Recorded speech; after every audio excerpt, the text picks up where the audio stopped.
पागबड़ा क्षेत्र के नशा मुक्ति केंद्र में भर्ती युवक की तेजाब पीने से एक निजी अस्पताल में इलाज के दौरान मौत हो गई। मौत के मामले में शिवसेना जिला प्रमुख वीरेंद्र अरोड़ा के नेतृत्व में परिजन एसपी सिटी से मिलने पहुंचे और परिजनों ने एसपी सिटी से नशा मुक्ति केंद्र के संचालक पर कार्रवाई की मांग की। शिवसेना के जिला प्रमुख वीरेंद्र अरोड़ा ने बताया कि प्रतिनिधिमंडल और पदाधिकारी युवक की मौत के मामले में एसपी सिटी से मुलाकात की है, जिसमें नशा मुक्ति केंद्र के संचालक पर कार्रवाई की मांग की है। मुरादाबाद जनपद के मझौला थाना इलाके के काशीराम नगर के रहने वाले अजय को उनके परिजनों द्वारा कुछ दिन पहले पागबड़ा के अपना विकल्प ट्रस्ट के नशा मुक्ति केंद्र में भर्ती कराया गया था।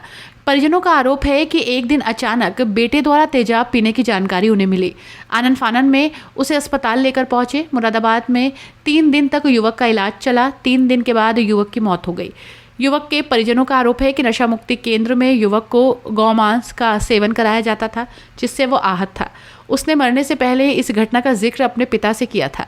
युवक के पिता का कहना है कि पुलिस इस मामले में संज्ञान नहीं ले रही है। हालांकि पुलिस अधीक्षक नगर का कहना है कि घटना प्रथम दृष्टया युवक द्वारा स्वयं तेजाब पीने की प्रतीत हो रही है। परिजनों की तरफ से आरोप लगाए जा रहे हैं। तहरीर और साक्ष्यों के आधार पर कार्रवाई की जाएगी। मैंने अपने लड़के को नशा मुक्ति केंद्र में 21 तारीख को डाला था, 21 जनवरी को। ठीक 29 तारीख को तेजाब पिया या पिलाया गया, फोटोज में साफ नहीं आ रहा है। उन्होंने फ़ोटो मेरे को दिया है कैमरा का, फोटोज में दिख रहा है उसको जो गिरते हुए दिखा रहा है।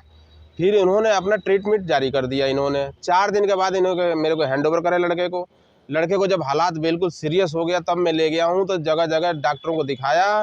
फिर लास्ट में छोटे डॉक्टरों को दिखाने के बाद ही बड़े डॉक्टर को दिखा, ब्राइट स्टार में उसको एडमिट कराया। 4 दिन के बाद वहाँ से ब्राइट स्टार ने रेफ़र कर दिया दिल्ली के लिए। एम्स ले गए, एम्स लिया नहीं। एम्स से फिर वापस आया मैंने। एम्स से वापस आने के बाद एक किरण हॉस्पिटल है गांधीनगर में, वहाँ पे उसको लड़के को 3 दिन रखा। वहाँ से भी कुछ रिलीफ ना मिली तो फिर मेरे को यहाँ से फिर टीमो भेजा गया। टीमो में 3 दिन से 4 दिन रखा है। उसके बाद फिर टीमो वाले ने रेफ़र किया एम्स के, बोला मैं लिख के दे रहा हूँ और एम्स में आप चले जाएँ, एडमिट ले लेगा। जब वहाँ ले जाने के बाद फिर नहीं हुआ, फिर आपसे आया हूँ मैं रात को उसी एम्बुलेंस से। उसके बाद मैं यहाँ पे आया फोटोन हॉस्पिटल में एडमिट कराया। यहाँ पे इसकी ऑपरेशन हुई।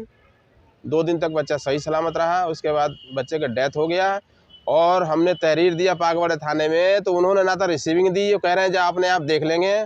उसके बाद हमने एक बार फ़ोन आया पुलिस वाला का, बच्चा आपका कैसे है? मैंने कहा बच्चा क्रिटिकल हालत है, सही नहीं है, आप बयान ले लीजिए। बयान देने का मूड में है। लड़का कह रहा मेरा बयान दिलवा दो। तो ये लोग नहीं आए हैं। तो उन्होंने जब मेरे को बता रहे हैं, लड़के ने मेरे को कान में बता रहा है, आवाज़ साफ नहीं आ रहा था, पापा मेरे संग ऐसा ऐसा हुआ। इन्होंने गौमांस का सेवन करने कहते थे और सब्जी में उसमें तरी वगैरह डाल के देते थे, लेकिन मैं नहीं खाता था। इन्होंने मारा पीटा और मैं फिर इस वजह से तेजाब पिया। कौन लोग हैं थोड़ा बताइए। ये संचालक परवेज है और अपना विकल्प के नाम से इसका है नशा मुक्ति केंद्र पागबड़ा पुल के ठोकर पे। 23 साल उम्र है उसका जी। कब भर्ती कराया था आपने वहाँ पे? 21 तारीख को कराया था मैंने। तो क्या आपको कोई बातचीत हुई है उनसे? कोई बातचीत ना हुई, ना देखने आया। मैंने 2 बार फ़ोन किया जो भाई मैं कर्जा लेकर के 5-6 लाख रुपए तब तक लगा चुका हूँ, जब मेरे को कुछ सहारा दो। कह रहा है जो मेरे को इससे कोई मतलब नहीं है, आप अपना इलाज कराओ, जहाँ जाना है जाओ, जिससे पर जाना है जाओ, हमें इसमें कुछ नहीं लेना देना है। और मैं कल जा कर के FIR कराने गया पागबड़ा थाने में, तो इंस्पेक्टर मेरे को उसी को बुला के मेरे सामने और टॉर्चर कर रहा है। उसको एंटी पार्टी को बुलाने का क्या मतलब? मेरे को फैसला करने के लिए थोड़ी बुला रहा हो। वो तो मेरे को इसलिए बुला रहा है, सामने उसको खड़ा करा के मेरे को टॉर्चर करा जी, ये ऐसे नहीं, ये ऐसे नहीं। अरे तू बयान लेने क्यों नहीं आया? अगर मेरे से लड़का जो बोला वही तो बोल रहा हूँ मैं तो जिंदा हूँ अभी। मुख्यमंत्री के यहाँ क्या किया? मुख्यमंत्री के यहाँ मैंने भेज दिया पोर्टल पे और SSP साहब के CO हाईवे के पास मैंने कर दिया हूँ। अब मैं यहाँ पे आया हूँ SP सिटी में। हाँ, मेरे से बोला जो मेरे संग ऐसे ऐसे हालात कर दिया इन्होंने जब मैंने एक कदम उठाया। अभी कहाँ है बेटा आपका? बेटा खत्म हो गया, डेथ हो गया उसको कल 2:40 में। जो भी हमारा जो भी खर्चा हुआ, जो भी हमें फैसला करा जाए, बता जाए कि क्या है नहीं है, जो भी है, हमें कहीं ना कहीं से प्रशासन से शासन से राहत मिले। FIR हुई कि नहीं अभी? FIR हमने दे के आ गए, जब हमारे सामने बुला दिया, जब FIR क्या करेगा? वो काफ़ी दे के ले लिया और मेरा सुनी ना है तो मैं चला आया कि एक एंटी पार्टी को बुला के मेरे सामने करवा रहा है, मैं अकेले आदमी हूँ, उसका क्या भरोसा है? हाथ मारे मेरे को, उल्टा सीधा बोले तो मैं चला आया, डर गया मैं। शिवसेना के पूरा प्रतिनिधिमंडल और पदाधिकारी आज आए हैं। ये बड़ी दुख वाली घटना है और इस विषय को लेकर हम नशा मुक्ति केंद्रों को लेकर के पहले भी 2-3 बार आवाज़ उठा चुके हैं और इनकी जांच के विषयों को भी उठाया। नशा मुक्ति केंद्र के वाले जो एनजीओ चला रहे हैं वो उसमें हमेशा एक ही बात कहते हैं कि आप हमारे यहाँ आएंगे तो हमारा आपके बच्चे का नशा छूट जाएगा, आपके परिवार का हो जाएगा। लेकिन नशा मुक्ति केंद्रों पर जब आप जांच करोगे तो उसका उत्पीड़न कराया जाता। आज की स्थिति भी यही है कि इनके बच्चे का उत्पीड़न करा गया। उस उत्पीड़न करने में इनका तो कहना है कि उसे गौ मांस खिलाने की भी कोशिश करी गई, जिसको लेकर के उसने तेजाब पी लिया और जिसको नशा मुक्ति केंद्र ने दबा लिया। लेकिन प्रशासनिक अधिकारियों को भी इनके परिवार के लोग लगातार संपर्क बनाए हुए थे, रोज जा रहे थे कि नशा मुक्ति केंद्र के लोगों ने हमारे परिवार के साथ ऐसा करा। और 6 से 7 दिन इनका बेटा अलग अलग हॉस्पिटलों में, कभी दिल्ली, कभी एम्स, कभी क्रिम्पटन, कभी इसमें रहा, लेकिन प्रशासनिक अधिकारियों की तरफ से कोई इसी तरह की राहत नहीं दी गई। नशा मुक्ति केंद्र के खिलाफ कोई कार्रवाई नहीं करी गई। उसी को लेकर के आज जब इनका बेटा ख़त्म हो गया तो भी प्रशासनिक अधिकारी उसी तरह का रवैया अपनाए हुए हैं, क्योंकि सुबह से मैं भी संपर्क बनाया हुआ हूँ सारे अधिकारियों से और आज एसपी सिटी महोदय के यहाँ भी हम लोग खड़े हुए हैं।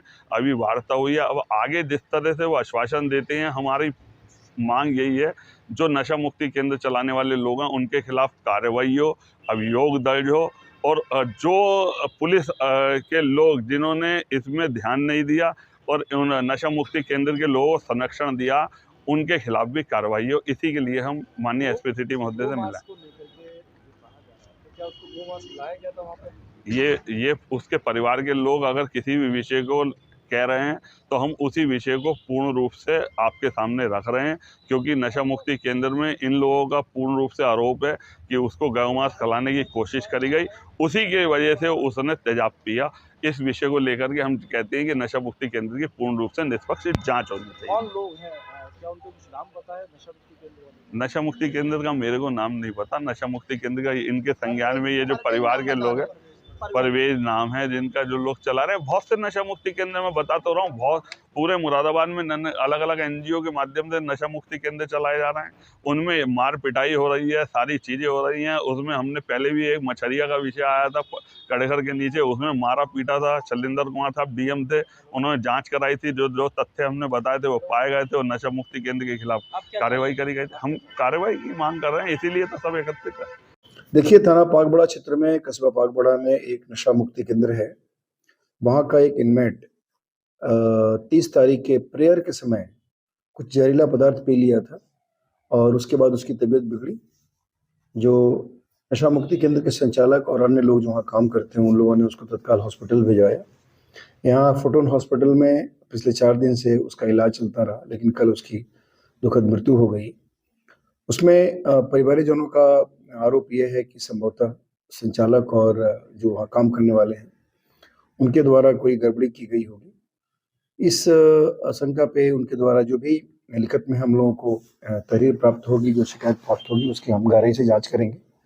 उसमें प्रथम दृष्टया जो हमारे पास एविडेंसेज है उसके हिसाब से उस लड़के ने स्वयं वो जहरीला पदार्थ पिया था, लेकिन उसके बाद भी अगर कोई और एविडेंसेज आएगा तो उसके हिसाब से हम अग्रिम कार्रवाई करेंगे।